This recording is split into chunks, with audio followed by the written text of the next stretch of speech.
Hi everyone, this is Susan Gardner, your Dean, and I am here to present to you some search guidance that we put together with the idea of searching with equity in mind.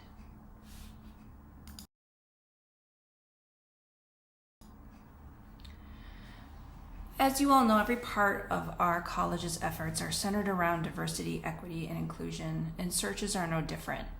In fact, we can't meet our DEI goals and our commitment to anti-racism without centering DEI in our searches. And what we know from the research is that more diverse faculty and staff means that we're going to have more diverse students, we're going to have stronger student outcomes, and we're going to have more innovation.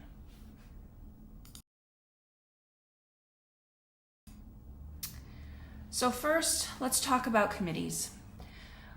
As I just said, we know that diverse groups bring about more diverse ideas, but it's important to point out that doesn't mean we should only ask our faculty and staff of color to serve on search committees.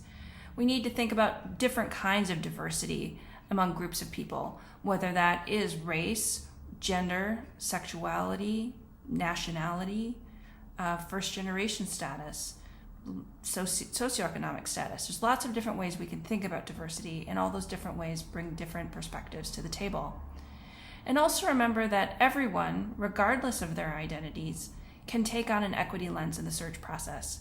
In fact, as those in the majority white group, like myself, if we aren't learning about these things, how is change really going to happen as quickly as we need it to happen in the world? And then don't forget, your search advocate, which is required in our searches in the college, can help us immensely. So I'm going to talk to you about the search process and thinking about it in these different points in time or different phases.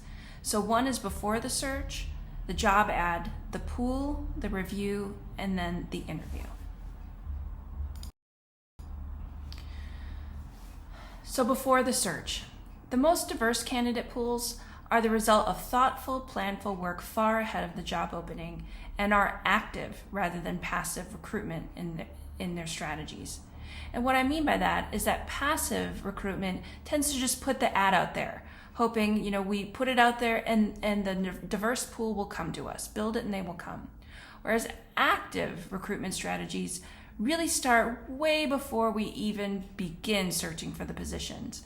It takes many months and years to cultivate networks, think about relationships, and instead of waiting for the participants or the applicants to come to us, we go to them. So finding them in advance of the search and building those relationships and bridges. Some ways to think about doing that are networking at conferences where we know lots of different kinds of candidates will be.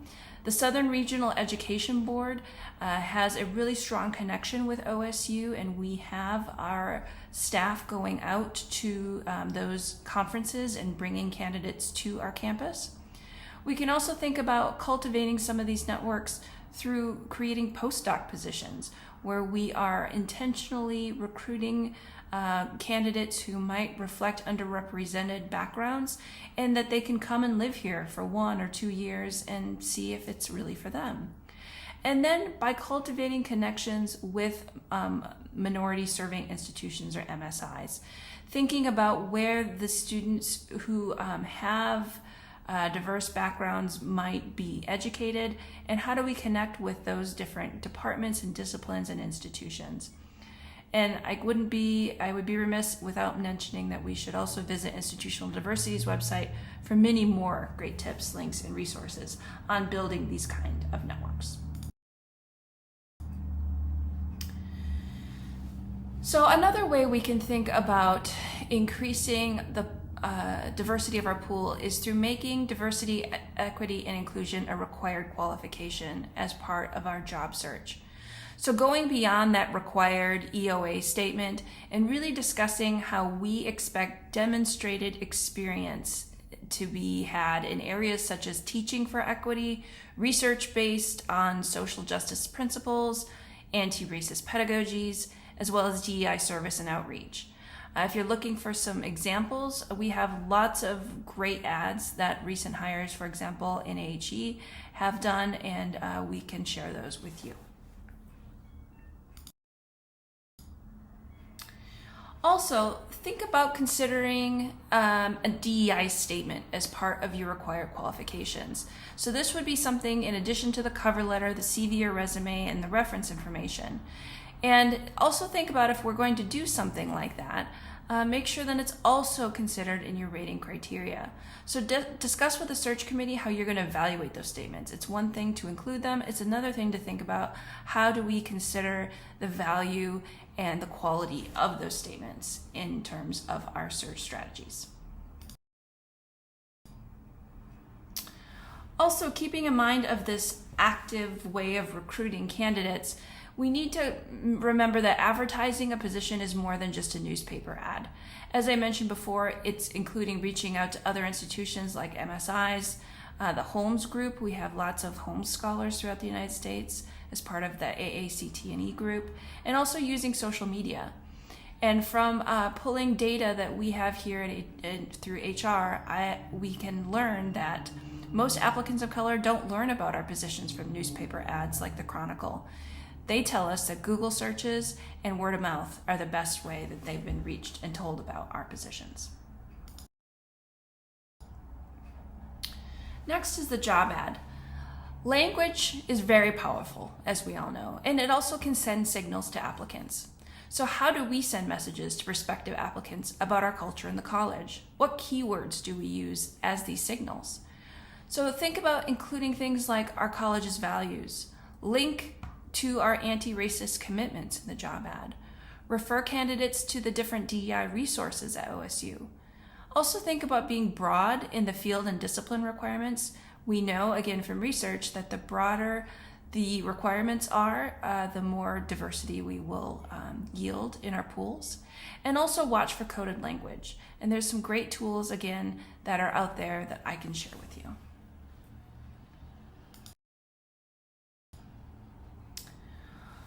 When we get to the pool, it's important then to review that pool regularly, keeping an eye on data like veteran status, self-reported disabilities, gender, and race. HR and EOA will provide you with national data throughout regular points of the search to make sure that we are not accidentally or inadvertently winnowing the pool down through not keeping an eye on some of these different identities.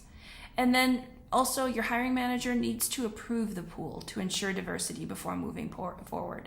It is perfectly acceptable for the hiring manager, and I'll do this too, to look at the pool after the first swath and say, this isn't diverse enough, go back out and do some more recruitment. It's important to get that okay before moving forward. So what is a diverse pool? When we talk about that, what do we mean? And it really depends on the position, the rank, and the scope of the role.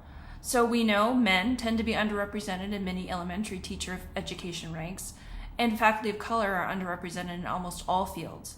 We also need to always keep in mind intersectional identities. Are we only talking about one layer of someone's identity or multiple? What do we think about sexuality, and what does that mean among underrepresented groups?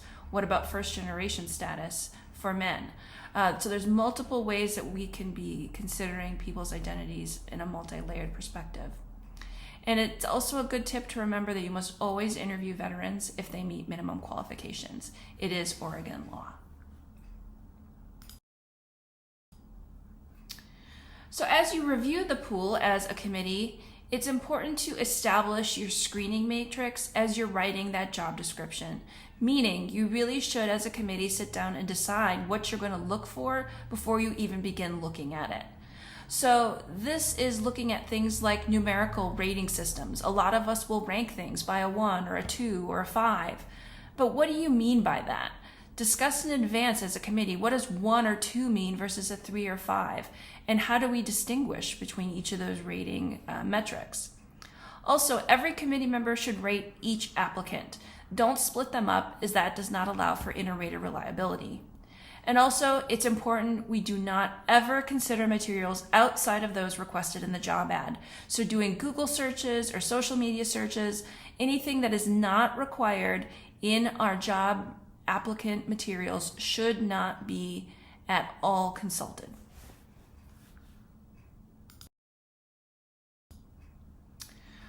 Another thing you'll hear about a lot in the search process is the ADW, or the Applicant Dispositions Notebook.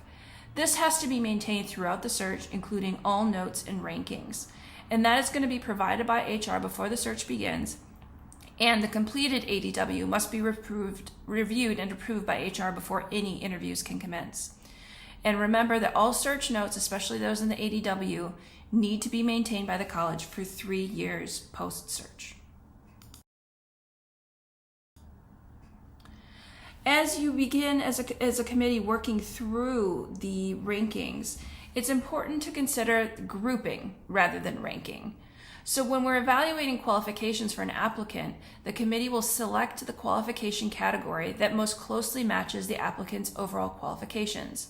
So 4 possible categories might be: 1, doesn't meet all minimum requirements; 2, meets all minimum qualifications; 3, meets all minimum qualifications and some preferred qualifications; or 4, meets all minimum qualifications and most preferred qualifications. So once the committee has reviewed and evaluated all candidates, another check of the resulting pool is needed to verify if a particular demographic group has been selected out of the pool and why this might be. As again, this might show some kind of inadvertent screening criteria that we need to reconsider, or something else perhaps has gone awry. Also, at this point, it's really important to let candidates know who didn't make it through that first screening about their status. We don't want our candidates out there wondering what's happening next.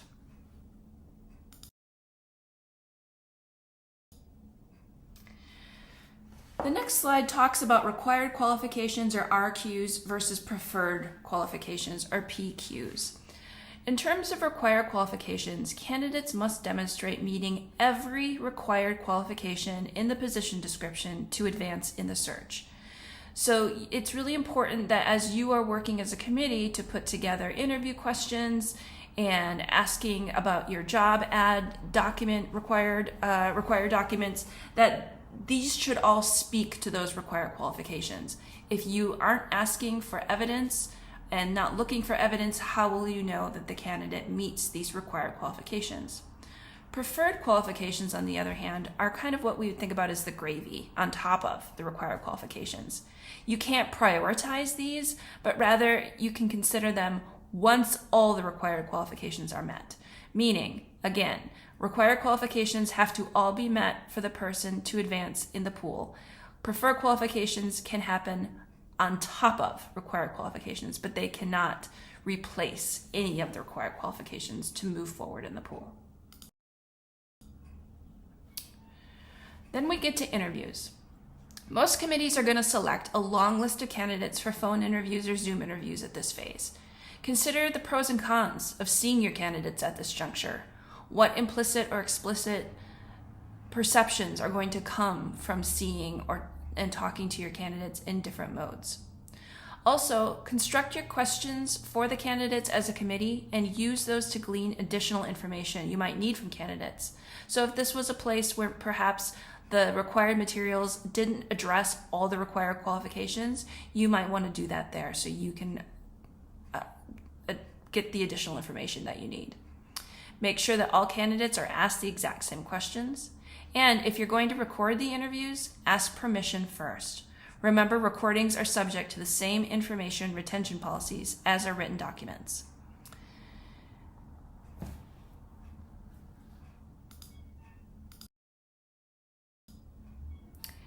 It's also important to keep in mind what questions you cannot ask in any kind of interview setting, whether that's in a formal interview or even in informal settings, perhaps walking on a campus tour from building to building over lunch or breakfast.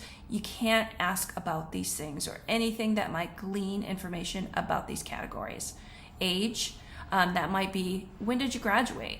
Again, you're anticipating and gleaning information that is not appropriate.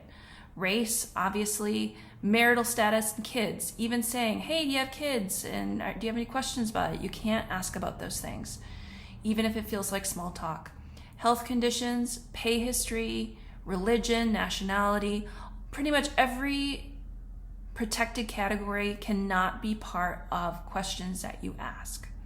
Again, HR has lots of great sample interview questions on different topics, as well as a full list here on their website.